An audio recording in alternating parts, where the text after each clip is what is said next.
রাতে বাবা ও ছোট চাচা খাবার জন্য বসেছেন।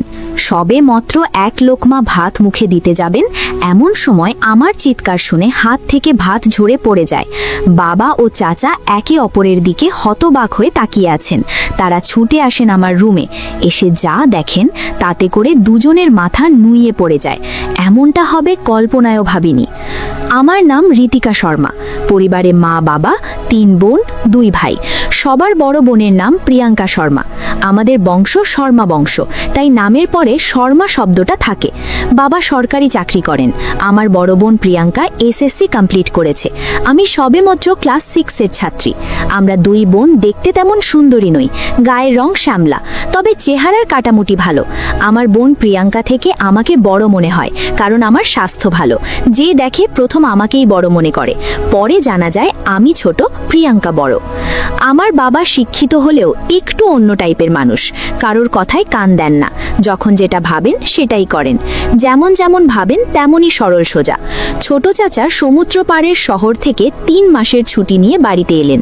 বাবা বললেন, 2 মেয়ে বড় হয়েছে, এখন বিয়ে দেওয়া উচিত। ছোট চাচা বললেন, প্রিয়াঙ্কাকে বিয়ে দাও ঠিক আছে, কিন্তু ঋতিকাকে কেন বিয়ে দিতে বলছো? ওকে দেখলে বড় মনে হলেও এখনো কিন্তু বড় হয়নি, ছোট বাচ্চাদের মতো চলাফেরা করে, এখনো ছোট ছোট বাচ্চাদের সাথে খেলে। ওর চলাফেরা দেখেছো? নিজের খেয়াল নিজেই রাখতে পারে না। বিয়ে হলেই শ্বশুরবাড়ির কি খেয়াল রাখবে? না ভাইজান, তোমার কথায় আমি একমত হতে পারছি না। বাবা বললেন, দেখ ভাই, আমি জানি তুই কি বলতে চাইছিস। আমি চাই একসাথে 2 বোনের বিয়ে দিতে একই দিনে। সবাই বোঝালো বাবাকে, প্রিয়াঙ্কাকে বিয়ে দাও, কিন্তু ঋতিকাকে এখন না, পরে। বাবা কারোর কথা শোনার পাত্র নন। তিনি যা বললেন তাই করলেন। আমাদের 2 বোনের জন্য ছেলে দেখা শুরু হলো। আল্লাহর কি হুকুম, বাবা যেমনটা চেয়েছেন তেমনটাই হলো। 2 বোনের জন্য দেখে দেখে 2টো রাজপুত্র খুঁজে নিয়ে এলেন। তাদের পাশে আমরা কিছুই না। ছেলে দুটো দেখতে যেমন হ্যান্ডসাম তেমনি ভালো। তখন যৌতুকের সময়, এখন যে নেই তা কিন্তু নয়। এখন মানুষ যৌতুকের বদলে ফার্নিচার নিয়ে যায়, সেটাও কিন্তু এক প্রকার যৌতুক। মোটা অঙ্কের যৌতুক দিলে হ্যান্ডসাম ছেলে পাওয়া কোনো ব্যাপারই না। বিয়ের কথা পাকা হবার সময় বলা হলো 2 পক্ষকে 1.5 লাখ করে 3 লাখ টাকা দিতে হবে। তার সাথে ছেলে পক্ষের 500 লোক খাওয়াতে হবে। বাবা রাজি হয়ে গেলেন। আমাদের বিয়ের দিন ঠিক হলো। দেখতে দেখতে সেই সময়ও চলে এলো। আজ 2 বোনের গায়ে হলুদ। সবাই আমাকে বলছে, তোর বিয়ে হবে, স্বামীর সাথে জয়নগরে থাকবি। আমার স্বামী জয়নগরে চাকরি করে। ভাবিদের কথায় বারবার বলি, কিসের বিয়ে? জানি না, এসব বাদ দে তো। গায়ে হলুদের জন্য 2 জনকে সাজানো হলো। গায়ে হলুদের পোশাকে আমার খুব অস্থির লাগছে। সবাইকে বলি, দয়া করে এগুলো খুলে দাও, আমার ভালো লাগে না, আমাকে এগুলো কেন পরিয়েছো? এদিকে আমাদের বাড়ি থেকে ছেলেদের বাড়িতে গায়ে হলুদের জন্য যাবে। আমি বায়না ধরলাম বড় আপুর শ্বশুর বাড়িতে যাব বলে। সবাই হাসতে শুরু করলো আমাকে নিয়ে। আমি বললাম, আরে আমাকে কেউ চিনবে না, গায়ে হলুদ লাগিয়ে চলে আসবো। আমার পূর্ণিমা মৌসি বললেন, আরে পাগলি, একটু পর তোর শ্বশুর বাড়ি থেকে লোক আসবে তোকে হলুদ লাগাতে। এই নিয়ে সবাই হাসাহাসি করলো। কোনো রকমে গায়ে হলুদের পর্ব শেষ হলো। আজ বিয়ে। যখন আমার বোনকে কবুল বলতে বলল, তখন সে খুব কাঁদছে। আমি মনে মনে ভাবছি, কবুল বললে কি হবে, এখানে কান্নার কি আছে? অনেকক্ষণ কান্নাকাচি করে সে কবুল বলল। আমাকে যখন বলতে বলল, 1 সেকেন্ডও লাগেনি, আমি বলে দিয়েছি, কবুল তো বলতে হয়, এখানে এত সময় নেওয়ার কি আছে? সবাই জানে আমি এসব বুঝি না, রেখে বলে দিয়েছি। বিয়ে সম্পূর্ণ হলো। এখন বিদায়ের পালা।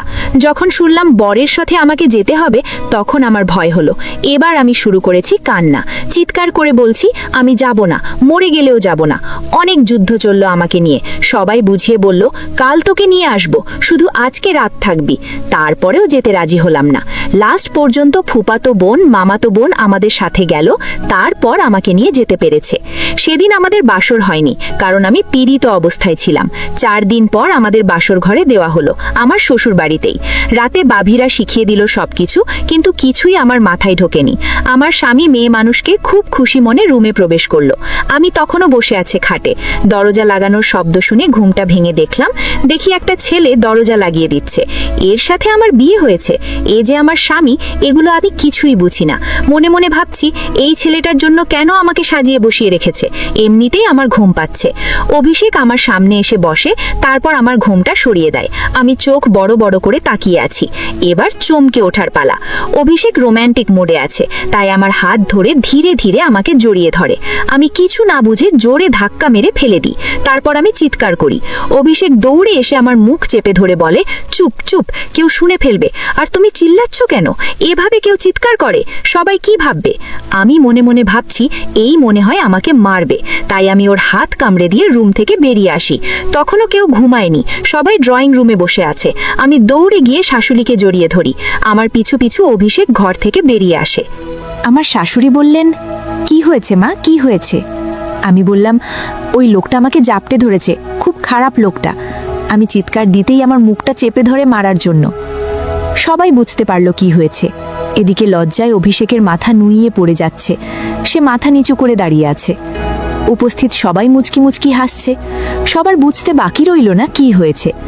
আমার শাশুড়ি বড় ভাবিকে ইশারা করলেন। সেদিন রাতে আমি বড় ভাবির সাথে ছিলাম। পরের দিন বাপের বাড়িতে আসি, সাথে অভিষেকও এসেছে। এসব ব্যাপারে কেউ জানতো না। আসার পরে জ্যাঠাতো ভাইয়ের বউ মস্কারি করে বললেন, কি ননদিনী, বাসর রাত কেমন কাটালে? বর কি কি গিফট দিল? ওর কথায় আমার লজ্জা পাওয়ার কথা, তা না উল্টা বললাম, কিসের বাসর আর কিসের গিফট? কি যে আবোল তাবোল বলো না, কিছুই বুঝতে পারি না। ভাবি বুঝতে পারলেন আমার সাথে কথা বলে কোনো লাভ হবে না, তাই অভিষেককে জিজ্ঞেস করলেন। ভাবির কথায় অভিষেক রাতের ঘটনা সব খুলে বলল। ভাবি শুনে হাসতে হাসতে শেষ। অভিষেক বলল, ভাবি আপনি হাসছেন, কাল আমার কি অবস্থা হয়েছিল দেখলেই বুঝতে পারতেন। রাতে খাওয়া দাওয়ার পর আমাদের দুজনকে এক রুমে দেওয়া হলো। অভিষেক মনে মনে চিন্তা করছে, কালকে হাত ধরার কারণে চিৎকার করেছিল, এখন হাত ধরলে যদি আবার করে। মনে মনে চিন্তা করছে ধরবে কিনা। এদিকে বাবা ও ছোট চাচা বাজার থেকে ফিরেছেন, হাত মুখ ধুয়ে খেতে বসেছেন। অভিষেক তখন দোমনা করছে আমার হাত ধরার জন্য। একসময় মনের সাহস নিয়ে আমার হাত ধরে ফেলে। ওইদিকে বাবা ও ছোট চাচা ভাতের লোকমা মুখে দিতে যাবেন, এমন সময় আমি চিৎকার করতে থাকি। আমার চিৎকার শুনে সবাই ছুটে আসে রুমে। তখন অভিষেক লজ্জায় মাথা নিচু করে দাঁড়িয়ে আছে, সবার সামনে অপমান বোধ মনে করেছে। বাবাকে দেখে আমি ছুটে এসে জড়িয়ে ধরে বলি, বাবা বাবা, লোকটা আমার হাত ধরেছে, লোকটা ভালো না। বাবা বুঝতে পারলেন আসলে কি হয়েছে। এদিকে ছোট চাচার রাগেই তো দৃষ্টি, তাই বাবার দিকে তাকিয়ে আছে। বাবাও নিজের ভুল বুঝতে পারেন। এখন বুঝি কি হবে, কিছুই করার নেই। বাবা মাকে বলে আমাকে নিয়ে যেতে। তারপর অভিষেককে বলে, বাবা তুমি কিছু মনে করো না, এখনো ওর সেই বুঝ হয়নি। আমি না বুঝে ভুল করেছি, পারলে আমাকে ক্ষমা করো। অভিষেক বলল, আমি কিছু মনে করিনি বাবা, আপনি শুধু শুধু মাফ চাইছেন, সময়ের সাথে সাথে সব ঠিক হয়ে যাবে।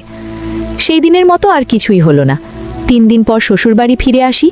শ্বশুরবাড়িতে কি হয়েছে ভাবিরা জিজ্ঞেস করাতে অভিষেক সব খুলে বলল। সব শুনে ভাবি বললেন, দেখ ভাই, স্বপ্না এখনো ছোট, এসব বোঝে না, ওকে ধীরে ধীরে বুঝিয়ে আপন করে নিতে হবে। অভিষেক বলল, আমি 1 সপ্তাহ পর জয়নগর চলে যাব, তখন কি হবে? অভিষেকের কথা শুনে ভাবি বললেন, চিন্তা করো না, আমি বাবা মার সাথে কথা বলে জয়নগর নিয়ে যাওয়ার ব্যবস্থা করে দিচ্ছি। সেই অনুযায়ী 1 সপ্তাহ পর আমাকে জয়নগর নিয়ে আসে। প্রথম জয়নগর আসবো শুনে মনে মনে খুব খুশি হলাম। কখনো জয়নগর যাইনি, এই প্রথম যাব। অনেকের মুখে শুনেছি জয়নগর অনেক সুন্দর, তাই দেখতে ইচ্ছে করলো আমার।